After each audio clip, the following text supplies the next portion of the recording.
Published 0:33 Eastern Standard Time, the 31st of January 2018. Updated 0:33 Eastern Standard Time, the 31st of January 2018. President Donald Trump described China and Russia as challenging U.S. interests in his State of the Union address, but saved his harshest words for North Korea and Iran. U.S. President Donald Trump used his biggest stage Tuesday to warn of the nuclear threat from North Korea, as fears grow again in Washington that conflict may be looming.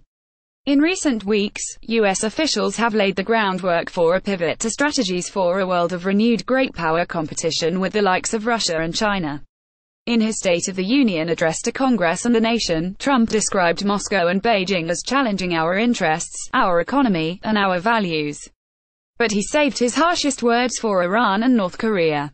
North Korea's reckless pursuit of nuclear missiles could very soon threaten our homeland, he warned, implying he has a narrow window to respond to Pyongyang's ambition.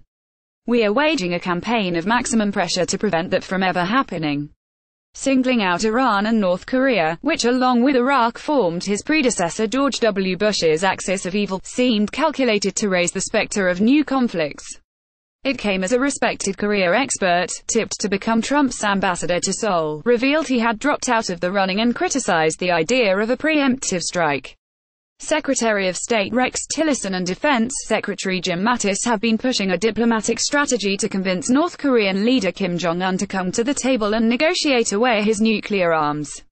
But other senior figures have reportedly endorsed the idea of a bloody-nose strike to damage Kim's nuclear sector and show the U.S. means business, hopefully without provoking a wider war. Victor Cha, a senior advisor at the Center for Strategic and International Studies and until Tuesday a candidate for U.S. ambassador to Seoul, rejected this in the Washington Post. A strike, even a large one, would only delay North Korea's missile building and nuclear programs, which are buried in deep, unknown places impenetrable to bunker-busting bombs, he wrote. Complacency and concessions, a strike also would not stem the threat of proliferation but rather exacerbate it, he added, warning that Kim might try to sell nuclear weapons to bad actors for money or revenge. Cha also pointed out that millions of South Koreans and tens of thousands of American expats and troops would be at immediate risk of a North Korean counterstrike. The president would be putting at risk an American population, the size of a medium-sized U.S. city, on the assumption that a crazy and under-terrible dictator will be rationally cowed by a demonstration of U.S. kinetic power, Cha wrote.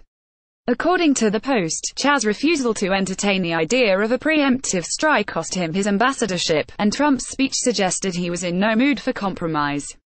Past experience has taught us that complacency and concessions only invite aggression and provocation, he declared. We need only look at the depraved character of the North Korean regime to understand the nature of the nuclear threat it could pose to America and to our allies. Trump also upped the ante in his standoff with Iran, vowing U.S. support for street protests against Tehran's clerical regime. And again he compared himself favorably to his predecessor Barack Obama, suggesting that it had been a mistake not to back the failed 2009 Green Revolution in Iran. When the people of Iran rose up against the crimes of their corrupt dictatorship, I did not stay silent, he declared. America stands with the people of Iran in the courageous struggle for freedom, he promised, to applause from assembled lawmakers.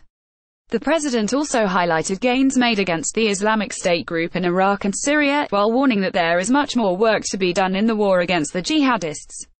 Sorry, we are not currently accepting comments on this article.